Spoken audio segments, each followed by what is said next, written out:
এই মুহূর্তে আওয়ামী লীগের রাজনৈতিক ইস্যুটা হয়ে গেছে অনেকটা ফুটবল খেলার মতো।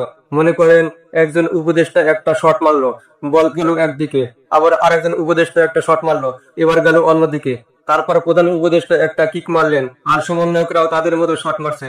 এখন প্রশ্ন হচ্ছে, এই বলটা কি গোলবারে ঢুকবে নাকি শুধু মাঠে ঘুরপাক খাবে? আসলে এরকমই একটা পরিস্থিতি তৈরি হয়েছে। প্রধান উপদেষ্টার এক বক্তব্যকে কেন্দ্র করে পুরো বাংলাদেশকে করেছিল আওয়ামী লীগের মধ্যে খুশির জোয়ার, আর ভিন্ন দলগুলোর মধ্যে ভয়ের স্রোত। সবাই ভাবছিল ডক্টর ইউনূস এসব কি বললেন, যে আওয়ামী লীগের নিষেধাজ্ঞা যে কোনো সময় উঠে যেতে পারে। কিন্তু তারপর আমরা দেখলাম গণমাধ্যমে স্পষ্ট করা হলো আসলে ওনার বক্তব্য ভুলভাবে প্রচারিত করা হয়েছে। প্রধান উপদেষ্টার প্রেস সচিব শফিকুর বললেন বিষয়টা এরকম নয়। এখানেই সামনে চলে আসলো আর একজনের নাম, ডক্টর আসিফ নজরুল। অনেকে মনে করেছে ডক্টর ইউনূসের বক্তব্যকে ঘিরে যে বিভ্রান্তি, সেটাকে রিকভার করার জন্যই আসিফ নজরুল সামনে এলেন। কারণ তিনি এখন এমন একটা অবস্থানে আছেন যে রাজনৈতিক ভাবে বিএনপি বলেন, জামাত বলেন, এনসিপি বলেন, আওয়ামী লীগ বলেন, সবার কাছে তিনি ওয়েট হারাচ্ছেন বিভিন্ন রকম মন্তব্য দিয়ে। না ঘর না ঘাট এমন অবস্থা।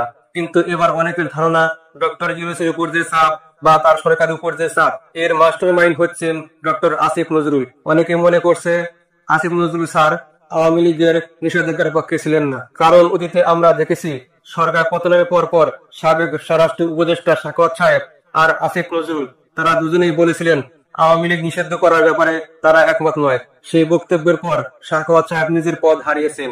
তাহলে এখন কেন আবার সবাই মনে করছে আসিফ নজরুল তলে তলে অন্য খেলা খেলছেন?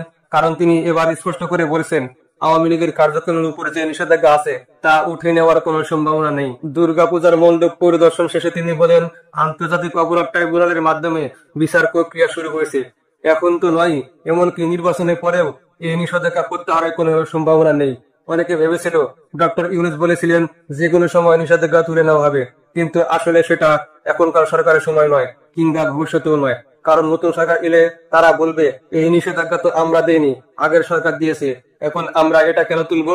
ঠিক সেই জায়গাতেই আওয়ামী লীগ নিজেদের আগের গেমে এবার ধরা খেয়ে যাবে। আসিফ নজরুলের বক্তব্য অনুযায়ী আওয়ামী লীগের রাজনৈতিক কার্যক্রম নিষিদ্ধই থাকবে, সংবিধান পরিবর্তন ছাড়া এটা উঠানো সম্ভব নয়।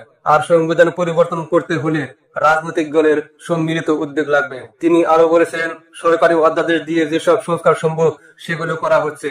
কিন্তু আওয়ামী লীগের জন্য খারাপ খবর হচ্ছে শুধু এই সরকার নয়, আগামী সরকারও তাদের রাজনৈতিক বৈধতা আর দিতে পারবে না। মোট কথা আওয়ামী লীগের জন্য সংবাদটা একেবারেই খারাপ। তারা আর আগের মতো রাজনীতি করার আইনি সুযোগ পাবে না।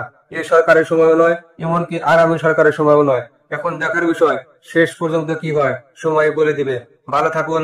আসসালামু আলাইকুম।